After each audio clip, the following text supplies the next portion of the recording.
السلام عليكم. النهاردة هعلمكم طريقة سهلة خالص للطرب مشوي على الفحم بشكل ولون وطعم خطير من غير ما يفك مني كده بالشكل الجميل ده، وكمان قلبه طري ومش مكتوم بالشكل الخطير الرائع ده، وريحته جميلة.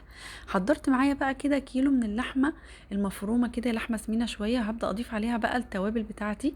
هضيف لها كده معلقة من الفلفل الأسمر، معلقة من الزنجبيل، معلقة من القرفة، معلقة من التوم البودر، معلقة من البصل البودر، ومعلقة من البابريكا. وممكن اضيف لهم معلقة بيكنج باودر او معلقة من الكربوناتو عشان ما يبقاش مكتوم معايا. وبصلتين كده هاخد التفل بتاعهم، مش عايزة المية. ومعلقة طبعا من الثوم بتاعي المهروس، مع كده نص كوباية من البقسماط بالشكل دوت. وقلبي كويس قوي قوي. ما تنسيش معلقة الكربوناتو او البيكنج باودر، بتخلي الكفتة بتاعتي مش مكتومة بالشكل ده كده. ده المنديل بتاعي بقى، منديل ضاني كان عندي. هو مش كده متقطع منه بعض الحتت كده، مش سليم كله على بعضه، بس انا المفروض ان انا اقطعه مثلثات عشان ابدا اعمل الطرب بتاعي يبقى متماسك وملفوف كويس، وفي نفس الوقت الدهون مش كتير قوي على الكفتة عشان نعرف ناكلها. قطعي كده بالشكل دوت كده زي مربع، وبعدين خديه مثلثات مثلثات على قد ما تقدري كده، على حسب الحجم اللي انت عايزاه. بس خلي بالك ان اللحمة البلدي بتخس شوية في الشوي كده بالشكل دوت، فاحنا عايزين نعمل الحجم كبير شوية عشان لما تخس يبقى الشكل بتاعها كويس. مثلثات مثلثات كده على قد ما تقدري، عكس كده المربع. خديه كده اتنين كده بالشكل دوت، هيطلع لك مثلث كده في التقطيع اهو زي ما انتم شايفين. ده مثلث كده مربع، وخديه من النص بيطلع مثلث بالشكل ده.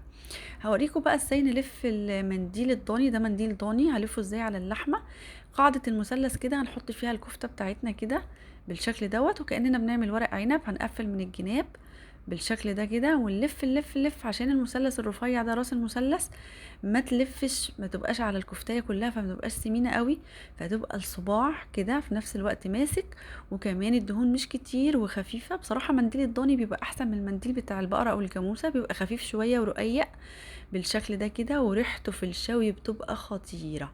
هنلف واحدة تانية برضو كده. خدي كده الكفتة بتاعتك بين ايديكي كده، خليها متماسكة كده، وقفلي يمين وشمال، ولفي لفي لفي زي ورق العنب بالظبط، وحاولي تشدي شوية عشان الصابع يبقى ماسك معانا كده بالشكل ده. شايفين المنديل رقيق خالص وكده، ما بياخدش مش تقيل قوي، يبقى سمين. وهرص بقى كده في طبق كده بالشكل دوت، طبق فل كده الطرب بتاعي، واحطه في الفريزر. وقت ما احب بقى اشوي منه هطلع واشوي زي ما انا عايزه بالشكل ده كده كده.